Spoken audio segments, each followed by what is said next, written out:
आज हम modulo arithmetic discuss करेंगे अप्लाइड मैथमेटिक में क्लास 12th में।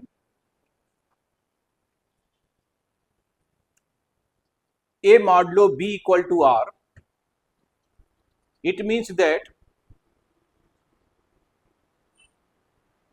अगर हम A को B से डिवाइड करें तो जो रिमाइंडर बचता है वो हमारा आंसर होगा। हमको मालूम है dividend equal to division into quotient plus remainder. ये जो मॉडुलो अर्थमेटिक है इसका यूज कंप्यूटर कोडिंग में, क्रिप्टोग्राफी में, वॉच और डेज के क्वेश्चनों में भी हम लोग करते हैं।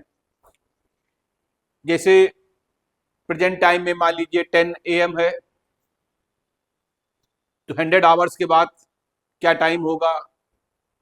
इसी प्रकार से मान लीजिए प्रेजेंट डे आपका मान लीजिए मंडे है तो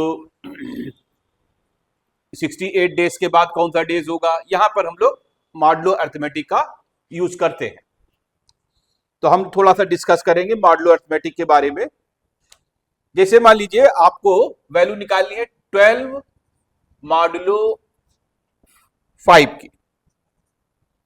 इसका मतलब यह है आप 5 को 12 को 5 से डिवाइड कर दे,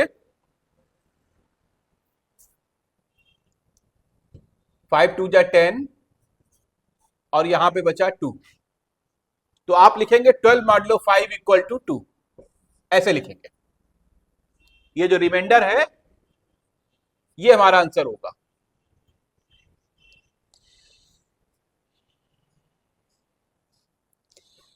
लेकिन अगर वैल्यू निगेटिव आती है, जैसे मान लीजिए -12 मॉडुलो 5 है,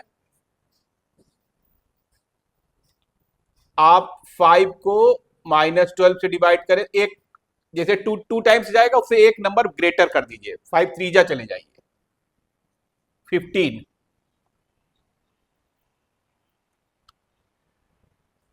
अब आप इसको ऐसे लिखिए, ये प्लस के 3 बचेंगे यहां पर, तो हमारा ये आंसर होगा 3 होगा।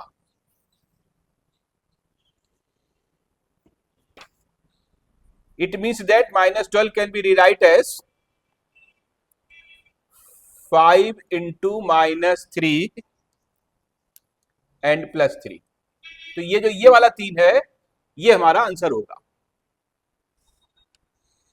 सिमिलरली जैसे आपको क्वेश्चन है -31 मॉडुलो 7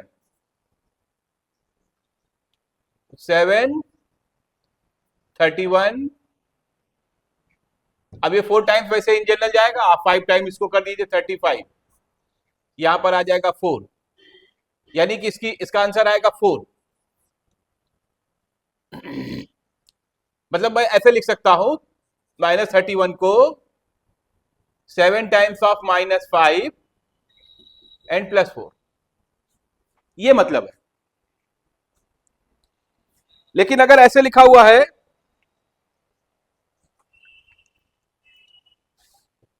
7 मॉडुलो 7, ये दोनों आपस में बराबर हैं, तो इसका आंसर 0 होगा, बिकॉज 7 डिवाइड बाई 7 1 टाइम्स जाएगा और रिमाइंडर हमारा 0 होगा।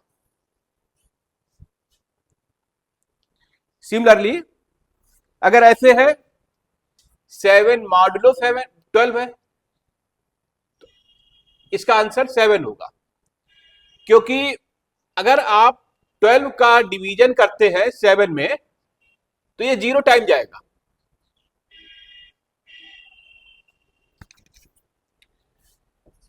क्या रिमाइंडर बचेगा? 7 बचेगा। तो इसलिए 7 मॉडुलो 7 ये हमारा, ये जो एग्जाम्पल्स हैं इनको आप बहुत अच्छे से इसको लर्न करें, इसका प्रोसीजर लर्न करें। ये बेसिक फंडामेंटल है मॉडुलो अर्थमेटिक को निकालने का। ओके, मैं आपको कुछ जनरल एग्जाम्पल डिस्कस कर रहा हूं। ये 3 जनरल एग्जाम्पल्स हैं, इनको देखिएगा। जैसे क्वेश्चन है कि प्रेजेंट टाइम में 10 AM है, आफ्टर 6 आवर क्या होगा टाइम। तो 10 + 6 = 16 और 12 आवर की हमारी 1 साइकिल होती है। एक पूरा साइकिल कितनी होती है? 12 आवर की। तो हम लोग 16 मॉडुलो 12 निकालेंगे, तो ये कितना आएगा? 4 आएगा। इसका मतलब होगा कि 6 आवर के बाद 4 PM होगा। सिमिलरली मान लीजिए अभी 9 PM है, व्हाट टाइम आफ्टर 1250 आवर्स? ये क्वेश्चन है, what time after 1250 hours?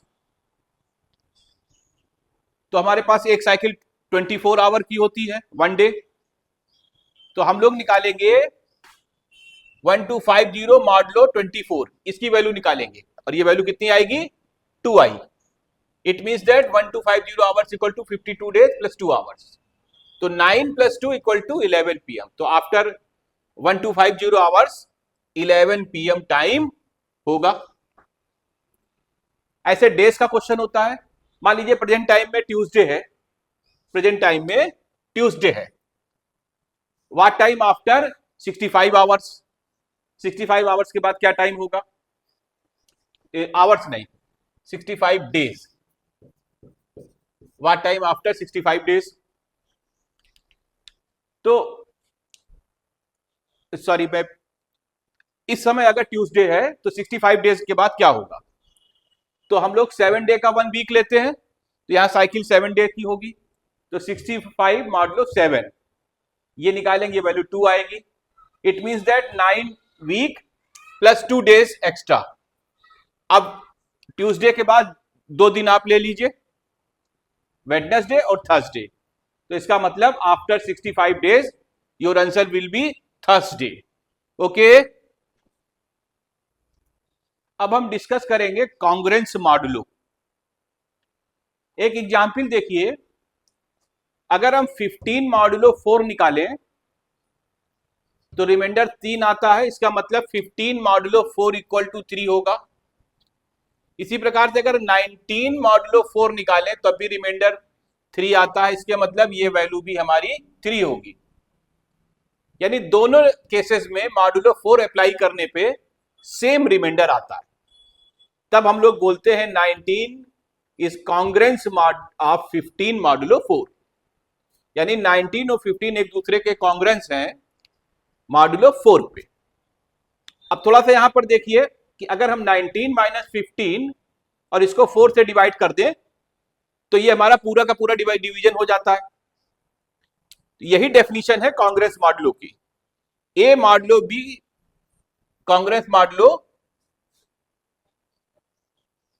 A congruence to b modulo p. अगर a - b is the divisor of p, that is a - b is the integral multiple of p, kp, k belong to set of integer। जैसे एक question है, find the value of set a, values of a such that a is the congruence of modulo 15 modulo 7। तो हमको a - 15 = 7k चाहिए। तो a = हो गया 15 + 7k, k belong to integer, k की वैल्यू 0 +- 1 एंड सो ऑन लिखते चले जाएंगे, तो हमको ये नंबर मिलते चले जाएंगे। इस प्रकार से ये हम सेट की वैल्यू निकाल सकते हैं। ओके।